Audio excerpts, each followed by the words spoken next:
Now, there is a lot to see in Carnforth if you know where to look for it, but to be quite frank with you, many people just regard Carnforth as a very, very noisy traffic jam.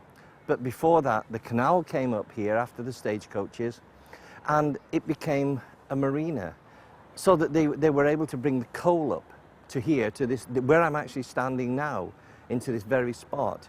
And they bring the coal, and then they would get the limestone from here and from farther along. And they would then take all this back down to the south of Lancashire, and that would be for the road building. But once the canal proved its worth, the railways came along, and they were much faster, and they could deliver much more tonnage. So Carnforth then became a mainline railway station. It's not now, it's a shadow of its former past.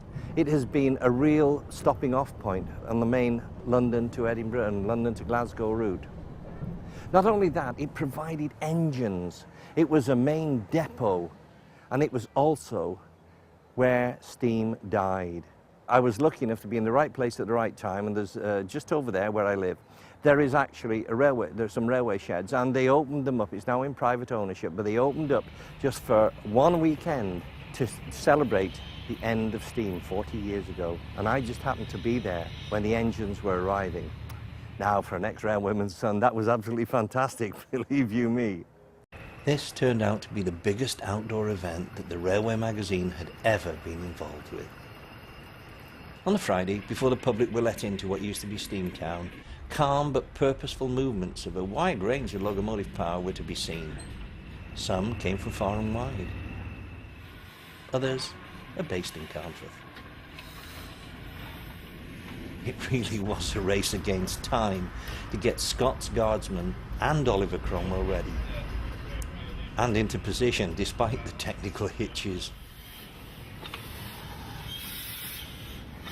There were engines and carriages to be cleaned, boilers checked and steam raised, and the whole site to be refurbished and made secure.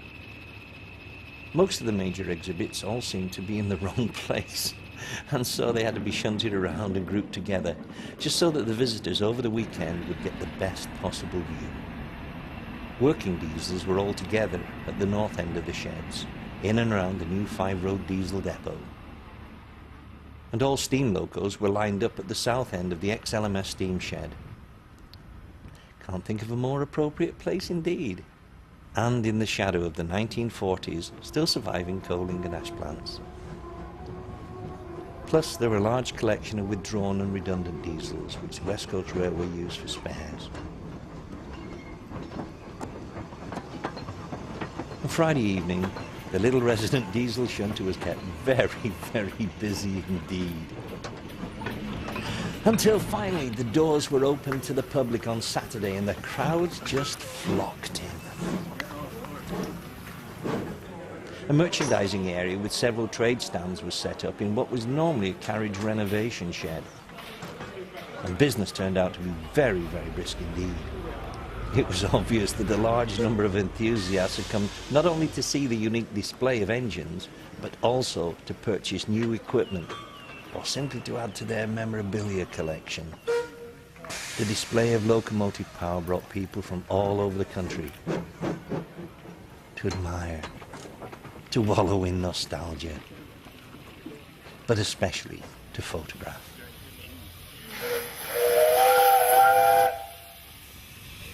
Particularly Orton Hall, or as most people now know it, the Harry Potter Express, Hogwarts Castle. I've worked for West Coast Railways for 8 years at least, 8 years, and in 2001 Warner Brothers contacted David Smith to see if we could use this loco in the Harry Potter films. Being one of the drivers for West Coast, I was nominated to drive it while they were doing the filming. The first film we did in King's Cross, in platform 9 and 3/4, and that was 2 Sundays. And after that, we had to do some filming up at Glenfinnan in Scotland on the Port William Mallock line. That was quite exciting because most of the stars were there and we got to meet them. And luckily, I got quite a few of their autographs. In fact, I've got all of them now in the first book that J.K. Rowling wrote. So since then we've done quite a bit of filming for Warner Brothers with the Harry Potter train.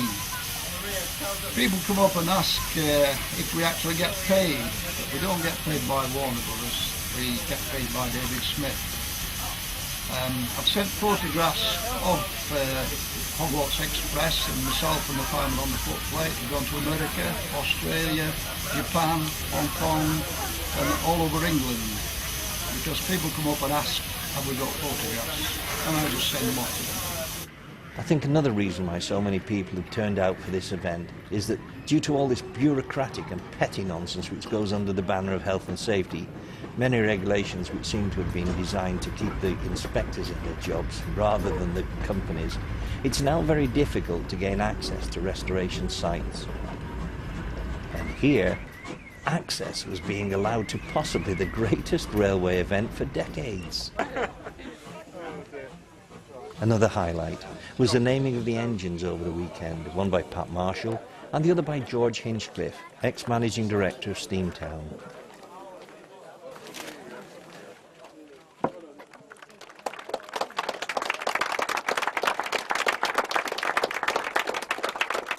The weekend was proving to be a great success. That's providing you weren't in urgent need of a beef burger or a cup of tea. It was good to see that parts of this once proud locomotive depot and station still remain. The station has now been renovated and turned into a very successful railway heritage centre and features the film Brief Encounter, which had some scenes filmed here. The turntable of Rex Smith's day is still here, although his new shed is in a very sorry state indeed. The town of Carnforth sits cheek by jowl with the railway, and it's good to see that the West Coast Railway Company and the station visitor centre are carrying on the proud railway heritage on which the town is founded. Now that Carnforth has become the starting point for many steam excursions, I just wonder, will this highly successful open day also become a regular event?